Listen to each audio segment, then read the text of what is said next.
Macca's Guides. Hey guys, Macca here with another Xbox dashboard related video, and here we'll be showing off two new features they have recently added to the Insiders program, which will most likely eventually be making their way to all dashboards. If you want to give me a follow on Xbox Live, I would appreciate it. We recently passed 18,000, and I want to thank each and every single one of you. Now, there are two little updates that I do want to mention in this video. One of them is the ability to customize your guide tabs, which I think is actually a really great update.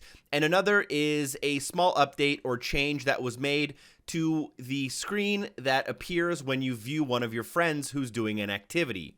So first off, we'll go and look through customizable guide tabs.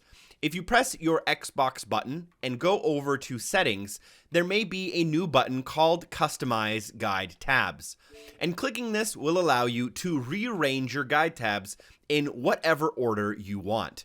So if you want your guide to show up on the very left-hand side and then everything to be to the right of that, you can do that now. And you'll see that when I open up the guide, we are all the way on the very left with everything to the right of it. Now, this isn't my preferred setting, so we can always reset to default should we want. And resetting to default will put it back exactly how it was before you change anything. Now, I don't know about you guys, you may want to rearrange these. I have learned to love where they are. However, there are a couple of changes I think I will make. For example, I really don't use communication like messages, and I also don't really use capture and share. So I don't find them being right next to the guide to be particularly useful. But I do use achievements quite a bit, so I'm going to put the achievements right there. However, I do want to keep people and multiplayer kind of in the same position. I am going to grab the communications tab and move it all the way to the right.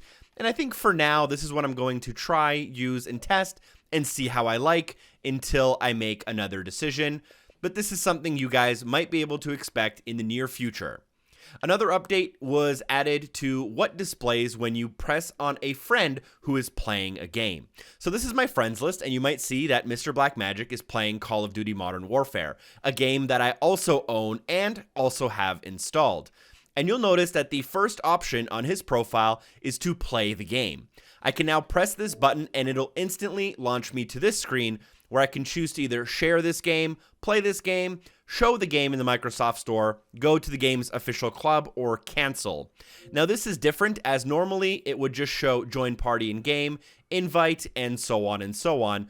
So this is not only new, but it's also in the first possible line of a person's profile, which also means that see full profile is now shown off screen, whereas before everything kind of fit at the same time. Now, things will display differently based on the context of what that item is. So I have Call of Duty, I can choose to play Call of Duty. Now, my friend Beard, for example, is playing a game called Atlas, which I do not own. So I can see that on his profile, when I look, I can get Atlas. Now, for whatever reason, it seems that they're still testing out this feature and there seem to be some bugs. But normally, when you would press this, you would see a similar screen to the Call of Duty screen, but instead of the option to play, you would have the option to buy the game. Last but not least is when you see a game that you do own but do not have installed. So we'll have to scroll down my friends list a little bit here to find MattDB87, who's playing Gems of War. I own Gems of War but do not have it installed, so I see the option to install the game. And I get this screen, which allows me to install instead of play. And again, if I didn't own it, but it wasn't a free game, I would have to buy it. I don't know how I feel exactly about this showing up or this kind of update/experiment. I'd love to hear more from what you guys think and what your perspective on it is. It is very interesting, but I don't know if it necessarily serves more functionality on the friend screen. And I don't necessarily know if it is a great implementation of what they are trying to do. So I have some mixed feelings about it. It could make life a little bit easier, but it could also make life a little bit more complicated, unfortunately. So you'll see that for all my friends here, I can kind of go through. Now, what I think will happen is the friends that I normally play with, I will very rarely choose to like play the game through their profile. But for example, here we see Stallion83, not someone I play with very regularly, but someone on my friends list, and I can see that they are playing a game, Remnant from the Ashes, and it actually lets me know that this game is on Game Pass. So that's pretty cool that you get a little Game Pass symbol next to the game, should they be playing on Game Pass. And if the person is doing something like playing on their PC, which I should have a friend somewhere here playing something on PC, like Silva is playing Age of Empires on their computer, I don't have anything underneath their screen. So it's only going to be contextually related to things that are on and possible on your Xbox. So again, this might be something that's kind of cool if one of my friends is playing a game I don't know much about.